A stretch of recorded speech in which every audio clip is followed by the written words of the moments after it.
त्वं जगन्माता शीतले त्वं जगत्पिता शीतले त्वं जगद्धात्री शीतलायै नमो नमः। सर्वमङ्गलमाङ्गल्ये शिवे सर्वार्थसाधिके शरण्ये त्र्यम्बके गौरी नारायणी नमोस्तुते। सर्वेभ्यो देवेभ्यो नमः, सर्वेभ्यो ऋषिभ्यो नमो नमः, सर्वे ब्राह्मणेभ्यो नमो नमः।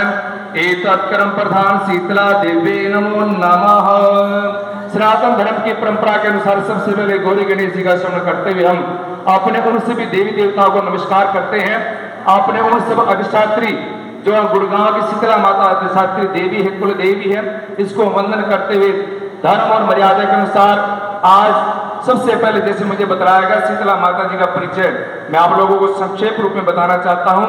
गुरु द्रोणाचार्य जी सब जानते हैं, यहाँ पर रहते थे और उन्होंने यहाँ पर तपस्या करते हुए काफी दिन बीत गए और जब महाभारत का समय आया, महाभारत के समय उनकी धर्मपत्नी कृपी माता जी उनके साथ रहती थी।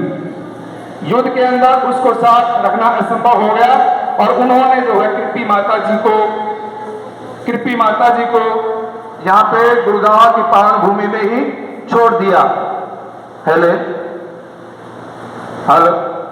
गुड़गांव की इस पावन भूमि में ही यहाँ पर भक्ति करने के लिए छोड़ दिया। माता कृपी ने भी बहुत ही सहज भाव से और पराक्रम बहुत ही सहज भाव से धर्म भाव करके धर्म भक्ति करते अपने शरीर को अपने प्राणों को यहाँ पर विलीन कर दिया इस पावन भूमि के अंदर। कालांतर में सिंगा भगत गुरुग्राम के अंदर उन्होंने माँ की भक्ति की, आंखों से अंधे थे। रात के स्वप्न के अंदर माता ने दर्शन दिए, स्वप्न में दिखाई दी माता और उन्होंने कहा कि मेरा मंदिर स्थापित करवाओ, तालाब में जो मेरी पिंडिया मूर्ति पड़ी हुई है उसको निकाल करके मेरा एक भव्य और सुंदर मंदिर स्थापित करवाओ। परंपरागत अनुसार जैसा सुनने में आया उन्होंने अपना स्वप्न सभी को सुनाया और माँ से कहा कि माँ मुझे दिखाई नहीं देता है। माँ ने भी आशीर्वाद दिया, सर्वप्रथम जाओ प्रातः काल होते ही आपको आंखों से दिखना शुरू हो जाएगा। माँ का आशीर्वाद और आशीर्वाद के साथ चमत्कार हुआ। चमत्कार होने के बाद लोगों ने नमस्कार करना माँ को शुरू कर दिया। प्रातः काल होते ही सिंह भक्त ने और अनन्य भक्तों के साथ तालाब को खोद करके उस पावन मूर्ति को, पावन पिंडी को तालाब से निकालकर उस पावन मूर्ति या तथाकथित जो भी उस समय थी पिंडी को निकाल करके सुंदर मंदिर स्थापित करवाया गया। चमत्कार को नमस्कार होते गए और बताते हैं कि दिनों दिन माता की ख्याति भक्ति के रूप में, शक्ति के रूप में बढ़ती चली गई। मुगल का जब राज्य था, भक्तपुर के राजा सूरजमल ने भी माता से आशीर्वाद मांगा। दिल्ली में चढ़ाई करके, आक्रमण करके युद्ध में जीतने की इच्छा से मां से आशीर्वाद मांगा और आशीर्वाद मांगने के साथ ये भी कहा कि मां जब मैं लौटते हुए तेरे द्वार पे आऊंगा तेरा भव्य दिव्य मंदिर बनवाऊंगा। तो ऐसा हुआ, मां का आशीर्वाद हुआ और मुगलों को भी चढ़ाई करने के बाद भरतपुर के राजा सूरजमल ने वहां पर विजय प्राप्त की मां के आशीर्वाद से और आते समय मां का उस समय बड़ा ही सुंदर और दिव्य मंदिर बनवाया गया। जनश्रुति, परंपरा, सनातन धर्म, इनमें बहुत शक्ति है। शक्ति के साथ भुक्ति और मुक्ति भी है। ऐसी परंपराएं हमारे जीवन में बहुत ही प्रबल होती हैं, साक्षात होती हैं, साकार होती हैं और इसलिए उन प्रबल शक्तियों के साथ निरंतर संस्कारों के साथ निर्वहन करते हुए हम अपना जीवन इस सनातन धर्म के अंदर करते हैं। मैं बताता हूं कि हमारे धर्म के अंदर सबसे एक शर्मा जी बहुत खासियत है।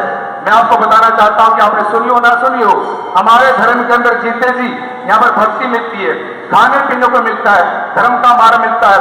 वो परंपराएं जीवन में मूलभूत आवश्यकताएं जीवन में प्रतिपादित होती है और जीवन में जिनकी आवश्यकता होती है हमारे हिंदू धर्म के अनुसार, संस्कारों के अनुसार, परंपराओं के अनुसार हमें धर्म के माध्यम से मिलती हैं। उनको प्राप्त करके हम जीवन में भक्ति प्राप्त कर सकते हैं। मरने के बाद भगवान श्री कृष्ण ने कहा कि हम मुक्ति को प्राप्त कर सकते हैं। ऐसा हमारे धर्म के सिवाय और कहीं लिखा हुआ नहीं है। तो आइए हिंदू धर्म के अनुसार के लिए जोरदार तालियां मेरे साथ बोलिए हिंदू धर्म की, सनातन धर्म की। जो बेकार में मन जीवन का निर्माण कर ले और हो रहा अगर जीवन में सबक हिंदू धर्म से प्यार कर ले तो हमारे गीता वेदशास्त्र पढ़कर इनको देखो, कल्याण का मार्ग सिखाते हैं और जीवन में धन धान्य से परिपूर्ण होकर के भक्ति और मुक्ति का मार्ग दिखाते हैं। मेरा यदि चाणक्य गुरु चंद्रगुप्त शिष्य होगा, मिले यदि चंद्रगुप्त शिष्य होगा, धर्मध्वज होगा हमारा आगे और हिंदू देश आगे होगा। बोल सनातन धर्म में की जय। मैंने कल भी बताया था, हमारे आदरणीय राकेश शास्त्री जी के माध्यम से मुझे बताया कि हमारे हिंदू धर्म के अंदर वो प्रचंड और प्रचुर जीवन की वो परिदृश्य, जीवन की वो आकांक्षाएं, जीवन की वो मूलभूत आवश्यकताएं जो जीवन जीने के लिए है।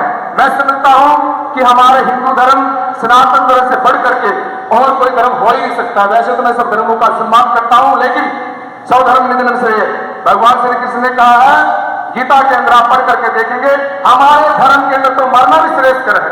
हमारे धर्म के अंदर कोई भी किसी के प्राण निकल जाए, जयराम जी के कहते हुए, माता जी का नाम लेते हुए, राम राम रखते हुए, ओम नमः शिवाय करते हुए, यदि किसी के प्राण भी निकल जाए तो भी सब गति के प्राप्त हो जाते हैं, वो भी जो मोक्ष के अधिकारी हो जाते हैं। सब धर्म निधन से है।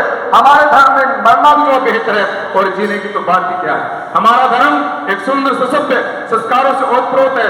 तो आइए इस धर्म को, इस सनातन धर्म की पद्धति को, हिंदू धर्म को महात्मा ने बदलाया, ऋषियों ने बदलाया, ब्राह्मणों ने बदलाया कि हिंदू धर्म केवल धर्म ही नहीं है, एक जीवन जीने की शैली है जिसको प्राप्त करके मनुष्य जो है इस संसार में एक सुसभ्य मानव जीवन का निर्माण कर सकता है, अपने आप जीते हुए और दूसरे और उनको जीने की कला सिखा करके मनुष्य जो है इस संसार में एक सभ्य समाज की स्थापना करता हुआ अपने उद्देश्यों को परिपूर्ण करता है और जैसे मैंने पहले बताया मुक्ति का भी अधिकारी हो जाता है। तो आइए मेरे साथ दो लाइन बोलेंगे सभी। बहे खून मेरा धर्म के लिए, ताली बजा कर सही माता मैं अभिनंदन करता हूं, सभी का स्वागत करता हूं। अच्छा, ये होल गूंजता है।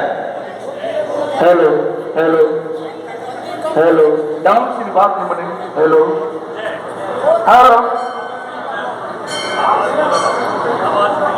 Hello hello hello hello ji, continue please. तालियां बजाते हुए मेरे साथ बोलेंगे दो लाइन अपने देश और धर्म के लिए। बहे खून मेरा धर्म के लिए, बहे खून मेरा के लिए, बहे खून मेरा कर्म के लिए, बहे खून में कर्म के लिए, मेरी जान जाए धर्म के लिए, मेरी जान जाए धर्म के लिए, ओ देश के लिए, कर्म के लिए, धर्म के लिए। बोलिए सनातन धर्म की जय। बहुत बहुत धन्यवाद। मैं निवेदन करता हूँ, आग्रह करता हूँ कि आप सभी बने रहिए। मेरा कहना है, भाई साहब हमारे बड़े भाई साहब ने सिखाया, हिंदू बनो और हिंदू रहो। मैं ये नहीं कहता हूँ कि आपको आग्रह पूर्वक, विनम्रता पूर्वक भी कहता हूँ, क्योंकि हिंदू धर्म के अंदर वो खासियत है